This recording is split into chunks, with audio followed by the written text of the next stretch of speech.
Good morning, students. From previous few classes, we discussed about the chapter tissue. In this chapter, we learned about how tissue formed from the cell, and we saw that tissue is made up of similar type of cell.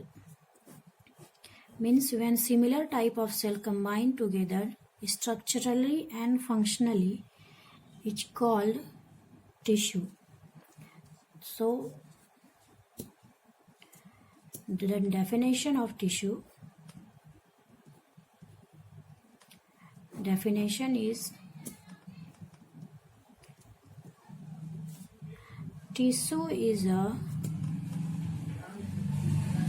group of cells having similar origin, similar structure and similar function. Means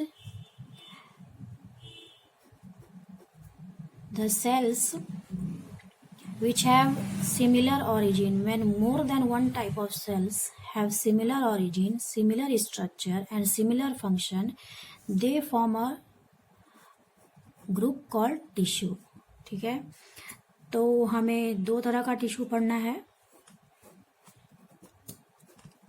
plant tissue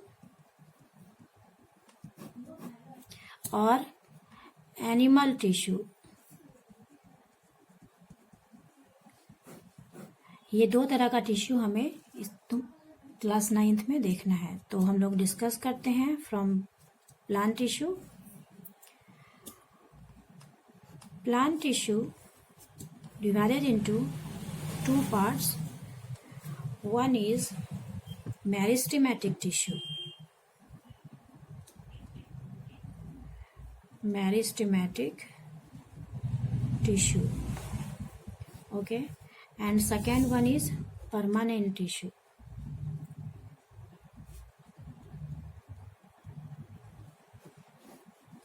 One is meristematic tissue and another one is permanent tissue.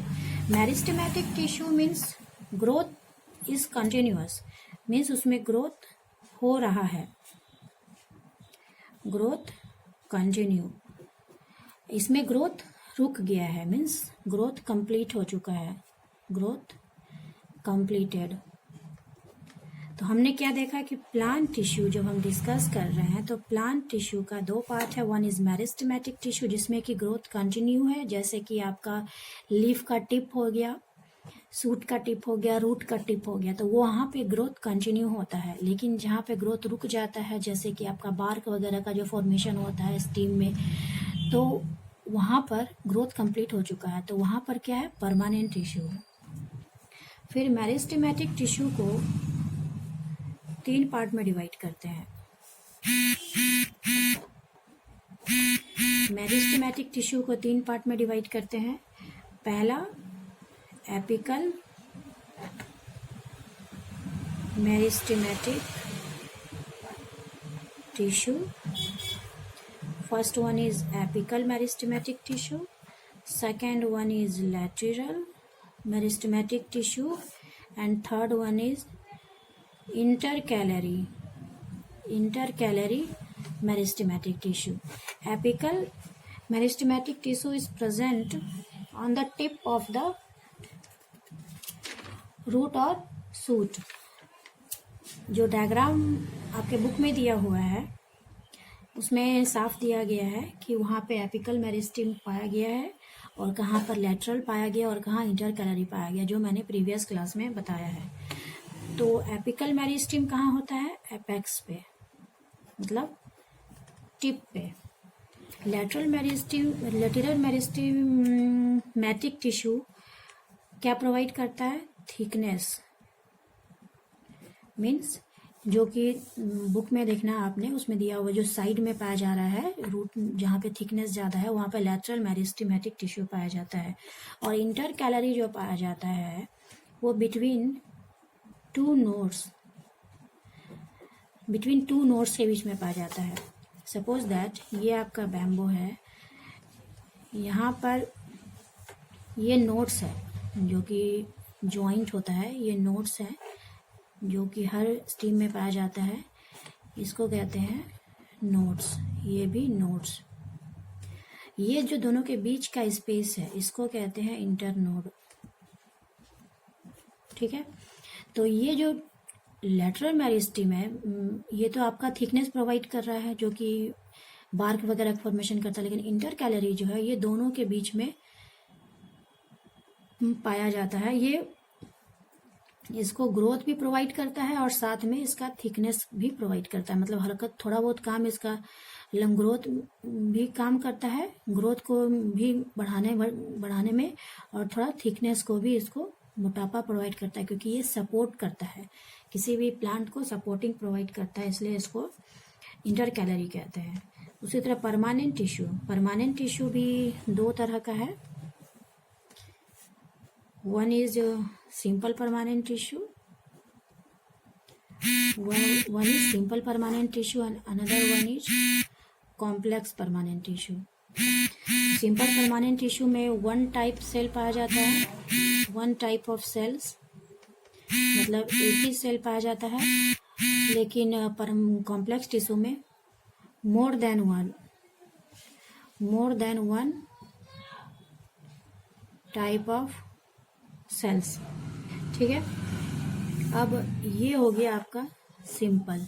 इतना तो समझ में आ गया कि plant tissue है, plant tissue को divide किया गया मेरिस्टेमेटिक एंड परमानेंट टिश्यू में।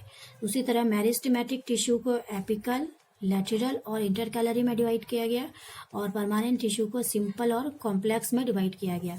फिर सिंपल को हम देखते हैं। सिंपल को 4 पार्ट में डिवाइड किया गया है, पैरेन्काइमा, कोलेन्काइमा, स्क्लेरेन्काइमा और protective. First one is parenchyma, second one is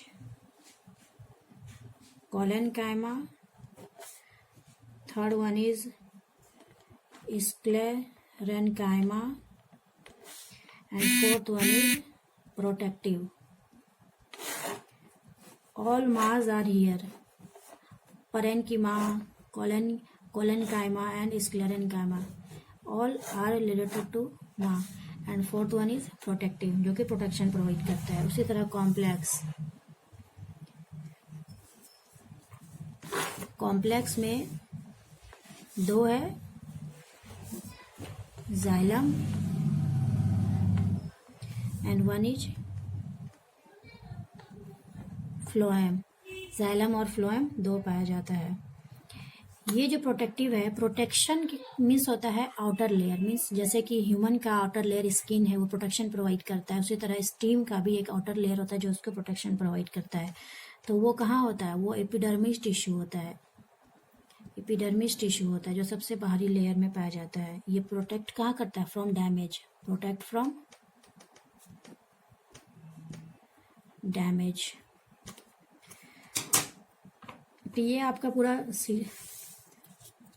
table है, इसी हिसाब से हर चीज को हम डिस्कस करते जाएंगे। प्लांट टिश्यू में मेरिस्टेमेटिक टिश्यू, परमानेंट टिश्यू, और meristematic tissue based on their location, मतलब बेस्ड ऑन देयर लोकेशन, इसको 3 पार्ट में डिवाइड किया गया है: एपिकल, लैटरल और intercalary. Apical meristematic tissue, lateral meristematic tissue और इंटरकैलरी। ये जरूर याद रखना कि बेस्ड ऑन लोकेशन। उसी तरह से परमानेंट को भी डिवाइड किया गया: सिंपल, कॉम्प्लेक्स। सिंपल का parenchyma, collenchyma, sclerenchyma and protective. Complex का जाइलम एंड फ्लोएम। अब हम इसमें देखेंगे वन बाय वन। पहला देखते हैं कि वैसे सेल के टिश्यू की स्टडी को क्या कहते हैं? The study of tissue is what? Histology.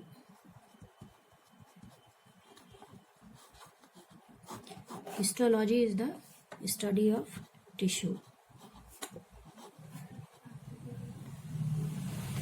एक साइंस का एक ऐसा ब्रांच जिसमें कि टिश्यू का अध्ययन किया जाता है, मीन्स स्टडी किया जाता है कि टिश्यू बनता कैसे, टिश्यू के कितने पार्ट्स होते हैं, टिश्यू कहाँ कहाँ फंक्शन करता है और वो कैसे फंक्शन करता है, उसका ओरिजिन क्या है, स्ट्रक्चर क्या है, फंक्शन क्या है, ये हर चीज़ का जो स्टडी किया जाता है उसी को कहते हैं हिस्टोलॉजी। तो आपका आज का टॉपिक कंप्लीट होता है। कल हम लोग डिस्कस करेंगे फर्स्ट टॉपिक मेरिस्टेमेटिक टिश्यू, उसके बाद धीरे धीरे हम आगे बढ़ते जाएंगे। ये चैप्टर काफ़ी इम्पोर्टेंट है, इसलिए आप लोग ध्यान से पढ़िए और खुद से बुक को पढ़ने का कोशिश कीजिए। जहाँ ज़रूरत होगा बुक से मैं वहाँ बताऊँगी। ठीक है, थैंक यू।